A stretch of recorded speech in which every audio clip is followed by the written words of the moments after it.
Hi, everyone. Welcome to WisconsinSportsStream.com and the Tom Pipines Show with John Dodds and the real star, LeRoy Butler. You betcha. Packers historian, John Dodds. Now, I call him the savant, but someone said, I don't know if anyone knows what that means. Full disclosure, fellas, I don't know what it means. I don't know what it means myself. Sounds but good, it sounds though. great. Yeah. And, of course, the Hall of Famer, LeRoy Butler, who will be in Canton before you know it. We're going to discuss a football rivalry that is unquestionably the most compelling, long-standing matchup in all of professional football.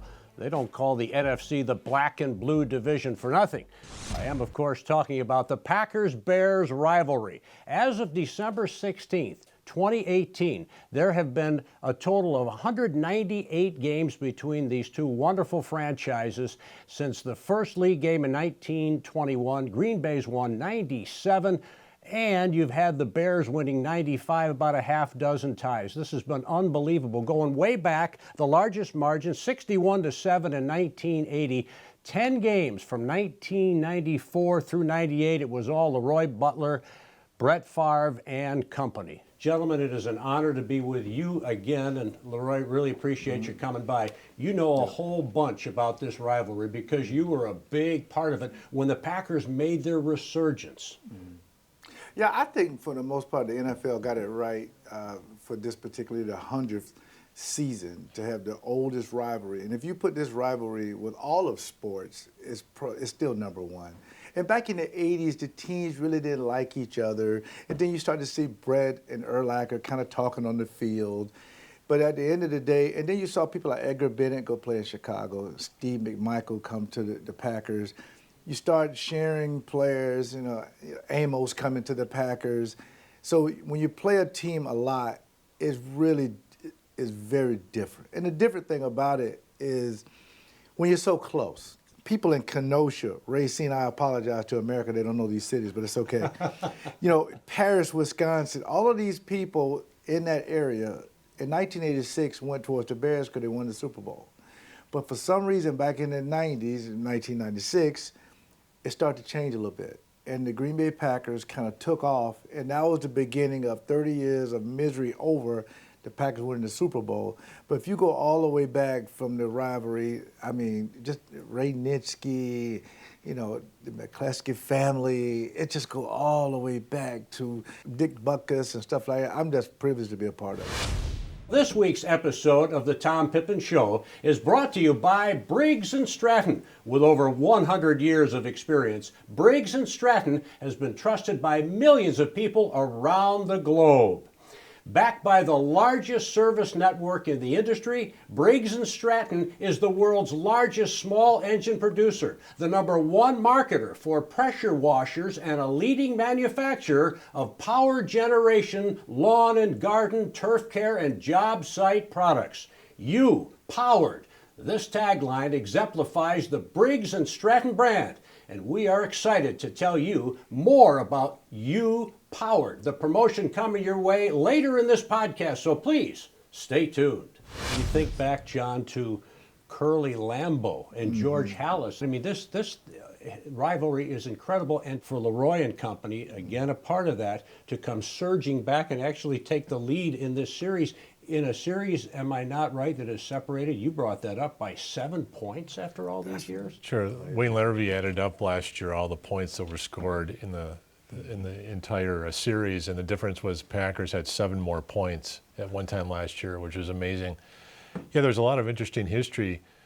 Curly Lambeau was a star at Green Bay East, played for Newt Rockne at Notre Dame, was the blocking fullback for George Gipp. So he came back over Christmas vacation, about 1919 or so, developed tonsillitis, and back then, before antibiotics, they put you in a sanitarium and you're done for about 3 months. So he missed going back to his second semester, said, forget about it, I'll start a football team up here, talked to the Acme Packing Company, the Indian Packing Company. That became the Green Bay Packers in 21. George Halas was a star athlete for Illinois, and he was the Rose Bowl MVP of 1919 Rose Bowl for Illinois. Also played baseball for the New York Yankees, believe it or not. Was a right fielder before Babe Ruth, just before Babe Ruth stopped being a pitcher and went to right field. So Halas then went to Illinois and worked for this a company called the Decatur Staley Company, or the Staley Company in Decatur, and he operated, I believe he was the manager of their baseball team and football team. When they went out of business, he took the football team to Chicago, and after 1 year renamed it the Bears because of the Cubs. The Cubs relationship. Said we'll be the Bears because we're bigger. So that was in 1921 or so. The Packers were kicked out of the NFL because Curly Lambeau was using Notre Dame football players under assumed names, paying them cash and getting them out of town on Sunday afternoons. So the NFL complained, and the NFL kicked Green Bay out. So Green Bay had to raise $2,500 to buy back in, and they did it with businesses and going door to door. By 1932, in the Depression, George Halas was having trouble making a payroll. And he had a very big gate coming later in the year, I think when the Giants were coming into town, into Wrigley. So he asked the bank if they could guarantee, if they could stick their neck out a little bit and let him extend the credit, and they wouldn't do it. So he called up Curly Lambeau, and Curly Lambeau agreed to guarantee that line of credit. Because he did that, Halas never forgot that. He got the big gate later in the year. He kept the team. So the Halas family kept the team. So when the Packers were building their stadium in the late 40s and early 50s, they had to remember how much Bob Harlan had trouble getting the government entities and the people behind selling bonds. Yeah. Same thing back in the 40s and 50s, and George Halas did a barnstorming tour through Wisconsin. So there's a lot of history going back, but if you look at the Bears, they're very much like the Packers, except the Packers, they're a public company. Because they didn't have ownership. Curly Lambeau and Vince Lombardi ultimately left because they wanted ownership. They wanted to make more money for what they had done. The Halases have the team, but they don't have any other business like a George Steinbrenner had steel or shipping and something. So the McCaskey family now owns the team, and that's really their value. It's a $2 billion asset, but it's illiquid. I think you've just covered about 5 decades. You're unbelievable, and I think John may have covered that. I'm not sure, but no love lost, LeRoy, between these two marvelous franchises. We talk about perhaps the greatest history in all of sport, going back to the late Forrest Gregg and Mike Ditka and all that went on there, and Charles Martin slamming Jim McMahon. What was it like to play in that rivalry? Well, as a rookie, I remember one of my favorite Packers of all time, Brian Noble. He sat me down and talked about it. Because I'm coming from Florida State. We used to play University of Florida, and we didn't like Miami. He combined those two teams to say that's how it is against the Bears. The Bears, when you play these guys, it's not about the record. It's about you winning, because the fans say you play these guys twice, and those are 2 games we expect you to win. And as a rookie, you don't really know what it's all about. But for me, it was different, though, because one of my favorite coaches was Dick Duran. When he became the coach of the Bears, it was different. It was like the Hatfield and McCoys. I mean, it was like, okay, I'm going to get a 15-yard penalty. They're going to get a 15-yard penalty. Next thing you know, you see, guys throwing, Jim McMahon getting thrown on his head. That's the kind of rivalry it used to be. And then next thing you know, the millennials come, it changes a little bit. But ultimately, you always felt like in this division, if you beat Chicago, it's a big physical team that likes to run the football and play great defense. And you kind of model after that. And it was just one of the teams we look forward to playing because, again, it just in a lot of the households in Wisconsin and on the border in, right there in Illinois, people were different. And I think that's what made a great rivalry. And like I say, in all of sports, for some reason, these two teams didn't like each other, but at the same time, it was a fun rivalry. Now, number 4 obviously helped engineer all your dominance. What was it like to know that you were going to dominate them every time out? Well, I tell you what, every time I saw Reggie White getting dressed and Brett Favre getting dressed, I knew we had a chance to win. that helps. But it was always to demoralize the quarterback.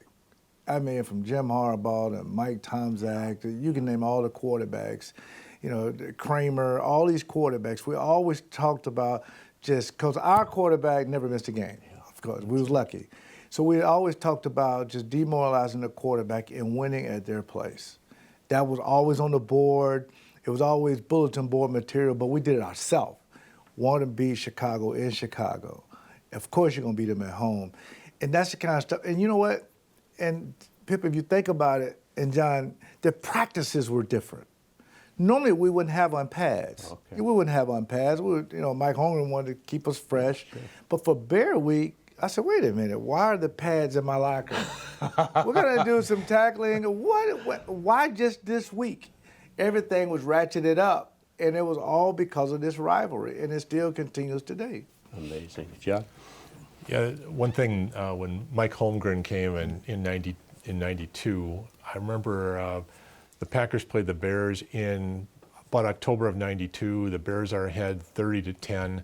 And Holmgren was from California. He wasn't really into the rivalry. I don't understand it. And everybody just calmed down, and it's just another game. Yeah. And final series of the game, Chicago is taking a knee, running out the clock, and you guys put 11 people in the box to try to force a fumble. It's 30-10, and all of a sudden Harbaugh bends down, does this, and goes back and throws 3 or 4 straight plays that were deep, about 50 yards. And Holmgren, just his eyes opened up, and he walked across the field at the end of the game to shake Ditka's hand, and Ditka said to him, you put 11 in the box, I don't care what the score is, we're going to pass it over you, we're going to pass it over you until you get those 11 out of the box. You got it? And Holmgren just looked at him, and Holmgren came into the press room that I was in afterward, and he sat down and he had his eyes open, and he just said, I get it now. Yeah. I understand what this is all about. I didn't understand it. Do you remember that game where? Oh yeah. Yeah. So that was I thought the baptism of Holmgren, where he finally realized. So this is why. And then later in the year, you came back and beat Chicago at Soldier Field. Yeah, and you're right about that, because coming from San Francisco, it was against Dallas. That was a rivalry, and they played on the West Coast, the NFC West.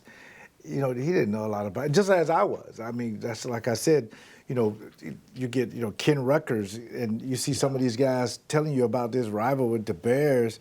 So when I'm sitting back thinking, who's going to open up for this year, it makes sense for it to be the Bears and the Packers. Yeah. I mean, because we have people now, guys, are still talking about the Bears were the team that put out the Packers last year for them having a chance to get into the playoffs. And we also talk about teams. I remember that play back in, Soldier Field when this happened, and you think about all these kind of things. The 99-yarder, to Brett Favre, to Robert Brooks, these Bears games. It just seemed like those are the games people always say, where were you when these games happened? It was always a lot of fun. LeRoy, what are your memories, and I know there are so many, but from the rivalry that stick out from a participation standpoint? Maybe a play you made, or a play one of your teammates made, or even a play a Bears player. Well, I just referenced part of it. I remember the Bears did a trick play. It's two stories. I remember they did a trick play. The running back got the ball from Kramer. He ran into the line, and then he pitched it back to Kramer to throw it deep. And for some reason, I think one of the biggest things we talk about as players, if a guy looks like he's doing something different, something's up. And I saw the receiver running downfield, but he wasn't blocking. And he was just kind of jogging. I said, something's up. And I was the deep safety. So he gets the ball back, he throws it deep, and I'm running. I said, I don't believe he just threw this ball. Does he see me? Because I'm back there. I intercepted at the 1-yard line. The next play, that's when Brett Favre hit Robert Brooks for 99 yards. I'll never forget that. And another play was, we played them up there in Chicago. It was a monsoon. It was 50-mile-an-hour winds. You remember that game? Halloween. Yes, Halloween. Yeah. I said, they're gonna forfeit the game. The field was coming up. I mean, it was mud. How hard was it to play in It was. that stuff? Brett Favre had an amazing game. Yeah. I mean, that guy was amazing anyway. But that game, I really thought, just 2 times I thought they would forfeit games. When I did the first leap when I was 17 below, I never heard of wind chill before, but they said there's wind chill today. I didn't know it. I thought it was just for a kid from Florida to do that. That's impressive. I was shocked. But that game on Halloween, I said there's no way we can play, because the referees wouldn't let us warm up, because the wind was just side to. I mean, it was just blowing over. But one thing that got me and made me feel good about wearing that G, I saw Packer fans in the stadium. The Bears fans was gone. The Packers, they waiting to see the game. And they were loud, those 10 or 15,000 people. And I'm telling you, I'll never, ever forget that game. And it just seemed like in that weather, that's what it means to be in a rivalry. When you have that weather in the mud. And, you know, and like I said, Brett had a great game. And then all the coaches, you could see nothing but their eyes because they had all this stuff on for wind and for rain. And we just played in the game. And I just remember getting fresh socks at halftime. I said, wait a minute, why am I going to put on fresh socks? They're going to get wet anyway. Yeah. So it just felt like being a real tough guy where the guy had to go through in the 50s and the 60s playing in the game like that. That was supposed to be when Gale Sayers and Dick Butkus were going to be honored at halftime. Yes, that's right. And so there's probably about 20,000 people there at halftime, and 15,000 of them were Packer fans. People who were at the game told me that the rain was coming down in one end zone and landing in the other end zone. I couldn't believe it. Yeah, I couldn't believe it. Yeah. I was shocked that game was allowed to play. But it wasn't any lightning, I don't remember, but it was just bad. And I think even the referees were like, well, this is the black and blue division. Let them play. Let them play. You know, folks, every Sunday there are a few players who do amazing, heroic things on the football field, like the former number 36. And every day, millions of people like you do amazing things with Briggs & Stratton products. You take on the task at hand, work hard, and come out on the other side with a job well done and a feeling of accomplishment. That's a feeling you get whether you are a first-timer or a seasoned pro. To Briggs & Stratton, you are the heroes in the backyards, the neighborhoods, farms, and job sites. With that in mind, Briggs & Stratton encourages you to join them in celebrating those who work hard to get the job done. Each week, Briggs & Stratton will recognize and honor together the U-Powered NFL Packers Player of the Week and the U-Powered Fan of the Week. Do you have a U-Powered story to share? Do you have a story of your own? Contact us with a photo and description of your story to Briggs & Stratton, the social media using U-Powered, the hashtag, for a chance to be featured on the Briggs & Stratton website, social channels, and an opportunity to be featured on this very podcast. At the end of the year, we will select the U-Powered champion the week of the Super Bowl in 2020.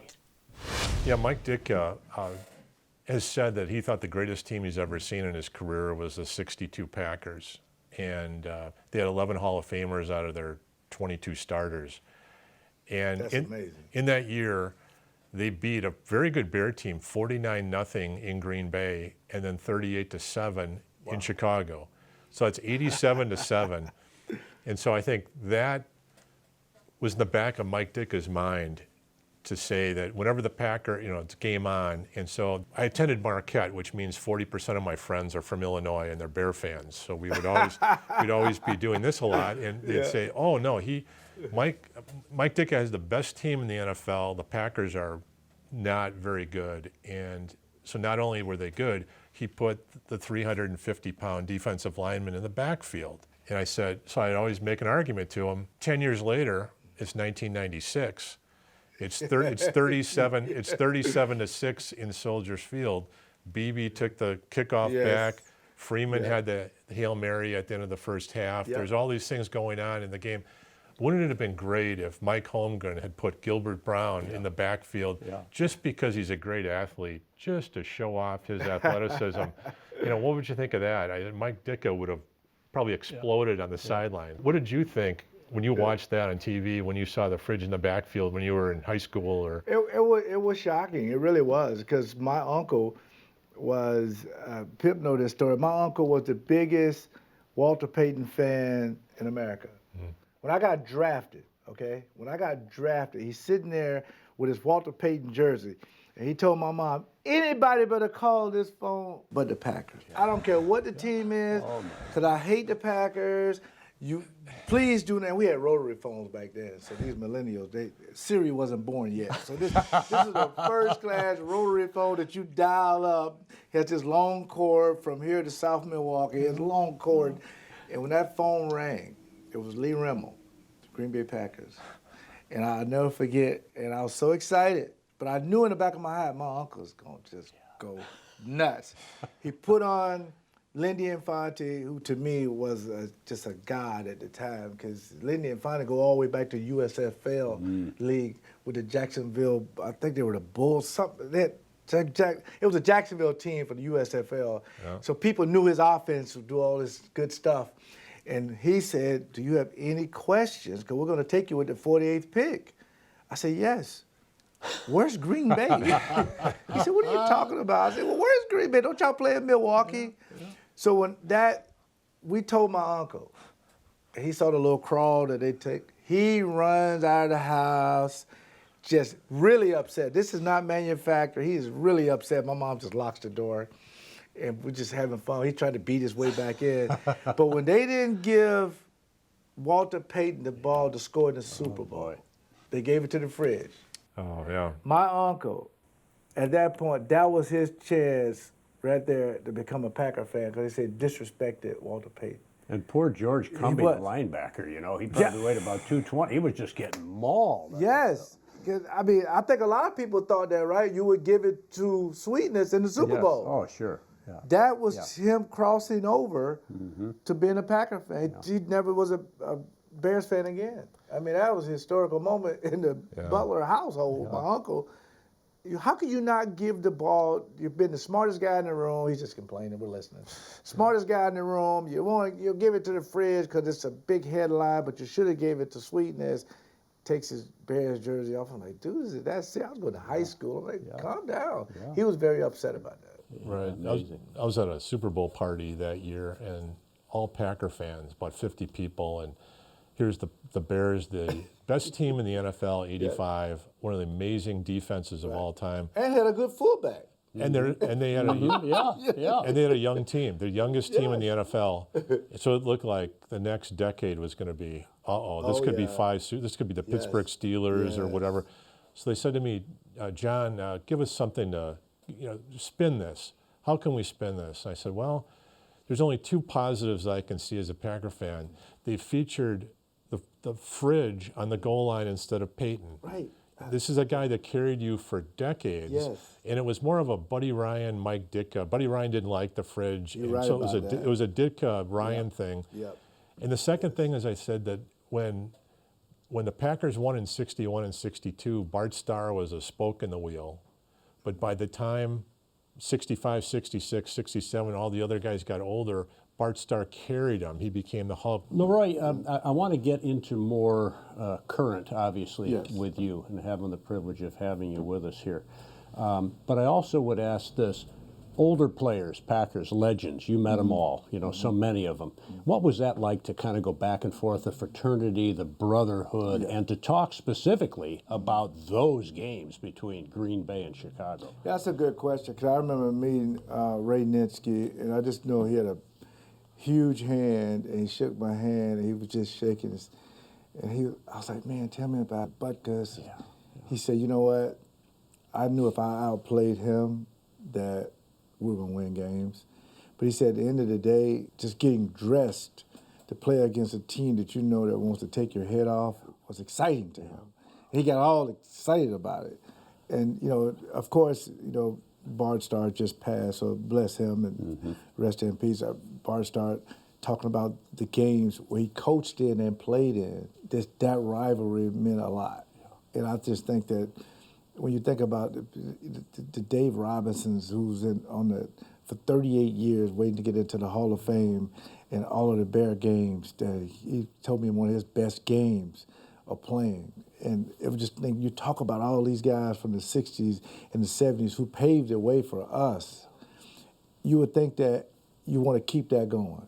And that's the reason why, that players of my era, Super Bowl, 31, they really want Aaron Rodgers and this group to continue the dominance over the Bears. Because if you can do that, you're going to be in position to win the division and ultimately go to the Super Bowl. That was just the one team you felt like you had to beat physically, though. It just thinks about being the physical type, beating a team like this. It was everywhere. I mean, the interns would give you the press clippings. You have like a little press clippings now, it would always be Bear stuff. Anything they did up there, you knew about it. If they fired and hired an intern or a secretary, you knew about it. Because they didn't want the media to ask you a question you didn't know. Yeah. So you had to know everything about Chicago, and it was just interesting. But when Steve McMichael came into the locker room, and Jim McMahon, people who, because McMahon was on our Super Bowl team, right. And we go to the White House. This is a wonderful story. We're like, he's a little off-putting. Yeah. But so am I. He's very loquacious. I mean, all of that. Something's up with this guy. And I'm going to wear my Bears jersey underneath my suit. So I, being the player I am, I say, well, I don't know if this is approved or not. But do what you want to do. I don't care. This is a once-in-a-lifetime thing. This is your second Super Bowl, whatever. And we never really cared about it. But he was showing people, and we actually thought it was funny. Yeah. But some of the fans took exception to it, and they didn't like it. They said, you're not really taking it serious. Because he wanted to wear and I love Jim McMahon. He's a great guy, one of my favorite players. Matter of fact, when we golf, he didn't golf in shoes. He golfed barefoot. He's a scratch golfer, barefoot. Wow. And that's amazing. He would wear these glasses, the same glasses that Arnold Schwarzenegger from Terminator. Yeah. And he's sitting there with the glasses. So one of the Secret Service guys said, you can't have on shades in the pictures or nothing, what you're doing. And they said, don't go down that hallway. There's certain places in the White House you can't go. And every place they told Jim not to go or stay, that's where he was. And they was like, well, it's Jim McMahon, let him do what he wants. But yeah, that's not a myth. He really had the jersey on underneath it. He was doing it to be funny, though, and everybody knew about it. And we actually did think it was funny, but again, the fans took exception to it. Packers, Bears, we fast forward to 2019. Yep. You referenced it right out of the box. Yes. Boy, that's going to be fun. Yep. Talk to me about those two teams. And obviously the Bears won the division. Yes. You know, they're the team to beat, it would appear. Mm-hmm. But how do you see all that playing out between those two teams? And LeRoy, please, the division this year. Well, I'll be honest. You have to start with the quarterbacks. You have to start with anytime you have any team nowadays, you have to have a quarterback to get you in a position to win games. Ultimately, I think, I'm a little biased, defense wins championships. When Chicago made the move for Khalil Mack, it changed the perception of going for it. We're going to give up these draft picks. We're going to go for it. We're getting a transcending type player. We think he's good enough to get us where we need to be. Mr. Trubisky is a quarterback. We got to move up to get him. Got to get a quarterback. Because if you take how many quarterbacks they had in Chicago since Brett Favre and Aaron Rodgers, you would run out of paper, okay? So they felt like they had to do those two things. And they had to get a coach that was young and innovative to give us an opportunity to beat Green Bay. So they did that. So moving forward, while all the turmoil in Green Bay, you know, Mike McCarthy's last year and not playing well, and you got a lot of injuries going on. Aaron gets hurt, come back, and then win the game, you know, in Lambeau to beat Chicago. With Khalil Mack, you're thinking, okay, after all the bad things, you got one game. If you win this game against Chicago, you still may be in a position to go to the playoffs. At that time, they didn't win, of course. Now, fast forward, you think the teams have changed. Chicago has left. They don't have their defensive coordinator anymore. No. Still got Khalil Mack. You have their starting safety. So now if you can't beat them, you join them. You know, you just kind of join forces and you just try to find out what's it going to take to beat this team. They got rid of Jordan Howard. They're going to go with Cohen. It's going to be a spread offense. So the Packer defense, I think, will be better or the same, which I think is good enough to win a lot of games. On offense, it's a lot of unknowns. You really don't know. I mean, I see people say, oh, they're going to go 13-3. People say that every year, regardless of who's drinking that Kool-Aid, right? Yeah, and I don't mind that. I mean, it's okay, but it's hard to know when you have, to be honest with you, really to cover the team, you don't really know because you have a head coach who's never been a head coach, as was Mike Holmgren. We didn't really know what was going on. He's never been a head coach. He was a coordinator, as was Matt LaFleur. But he brings in his system, and everybody seemed to like his system. And then as of late, Aaron Rodgers, I think kind of people took out what he was saying out of context when he said he would like to have some freedom to audible. And that's the difference between changing plays. It really is. And I think it was some reports he was changing plays or whatever. And then Aaron said, well, you just can't, paraphrasing, just throw away 11 years of experience. You use that. I know exactly what he was saying. He wasn't saying he wanted to change plays and just throw out what Matt LaFleur was doing. What he's saying is, we're going to be a partnership. Mm-hmm. You help me, I can help you. Mm-hmm. You give me a call, the safety comes down in the box. We don't want to just run the ball right into the teeth of the defense. Let's audible and get our team in position to win games. Same thing I had to go through with Fritz Shermer. I thought Fritz Sherman should, in my humble opinion, I wanted to blitz more. And you weren't afraid to tell him that. No, I just told him. Same thing with Aaron. I think people took that, he's trying to change. No, he's not. He's just understanding that I would like to help you as a partnership. Because sometimes coaches can get stuck in their ways. It's my way, it's my way. But once your player reaches out to you, as I did to Fritz, it worked. Our defense worked. Eugene Robinson can go back deep. I can do 8-man fronts, go after the quarterback, cover tight ends. Aaron's going to have to do that with the running game and the passing game. And until they get that continuity down, it's a lot of unknowns. And I think the good thing about it, you have a premier wide receiver, Devontae Adams. You got Jimmy Graham back at tight end. And, of course, you have two-headed. I like Jamal very much at running back. Aaron Jones, a very capable running back.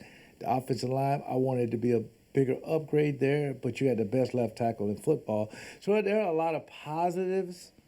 But you get a chance to prove that day one in front of a national audience how this team has grown and how good you really can be on a national stage, because you know what people are going to see. They want to see the interaction between Aaron Rodgers and Matt LaFleur. They don't care about anything else because it was just so tumultuous between Mike McCarthy and Aaron Rodgers. So can Aaron be coached, and can Matt LaFleur let Aaron do whatever he wants?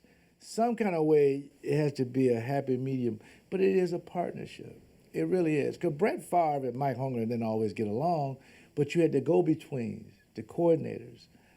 Those guys, Hackett has to figure out a way to understand that we're going to call these set of plays. Aaron likes to do this. Matt likes to do this because Matt LaFleur's going to call the plays. And then you have to have the quarterback's coach somewhere get in there and say, you know what? These are the best 15 we're going to go with, and we're good. Because if the team thinks there's some confusion on which direction you go, that can hold that offense back. And if that's the case, you don't want to do that going against a defense like Chicago day one. Mm-hmm. I don't know if you remember the tape, but there was a tape of Holmgren going nuts on the sideline. Absolutely. Because Favre made an audible. Yeah. Why did he call that? Why did he call? Come here, Kara. Why did he call that? And Andy Reid stepped in and said, "No, I did that." And he turned around. He goes, "You did that. He didn't do that. You did that. I did that." He goes, and he knew what Holmgren realized. I shouldn't be on Favre. Yeah. Okay, you took responsibility, and then Favre comes out, looks at Andy Reid, and kind of gives him like, "Thanks, man." Yes. So Mount Vesuvius didn't explode, right? He was an intense man, your former head coach. Absolutely, because he felt like the West Coast offense works. Yeah. It's a system. To get to that level to where you want to change a play, it's not an RPO, run pass option. It's an audible. But without that, just run the play. The progression of it will work. If it's a pass play to the flat, if they got cover two and the guy's sitting in the flat, fine. Still run it because I got a guy that's off the progression, should be open behind him. Just run the play. Don't get too cute. Don't be the smartest guy in the room. This system works. Because I don't think that Montana ever changed plays with Bill Walsh, but you can see Montana always getting up there and just kind of orchestrating the defense and the offense and getting his guys where they need to be, and he'd throw the ball at a spot, and I promise I will be there. Jerry Rice is going to be there. That's the reason why Antonio Freeman over the middle was always open, or Robert Brooks. Just run the play. But that was the West Coast. This is a modified version of some of what they had last year a little bit, and what LaFleur did in Tennessee, and what he learned in, with the Rams, and what he learned with Atlanta.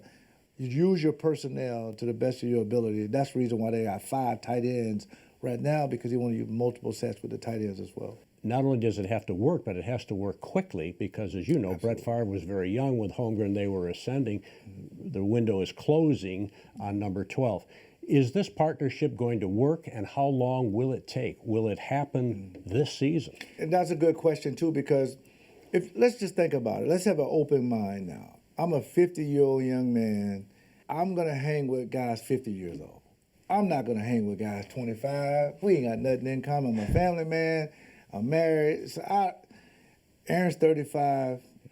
LaFleur's 39. They're going to get along just fine. Okay. But if you get a guy that's on my same level, we can challenge each other and respect each other. It's just like a marriage. When the new wife comes in, there is step kids involved, and that's the team. And some kids side with the mom and the dad in some bad breakups, as this was.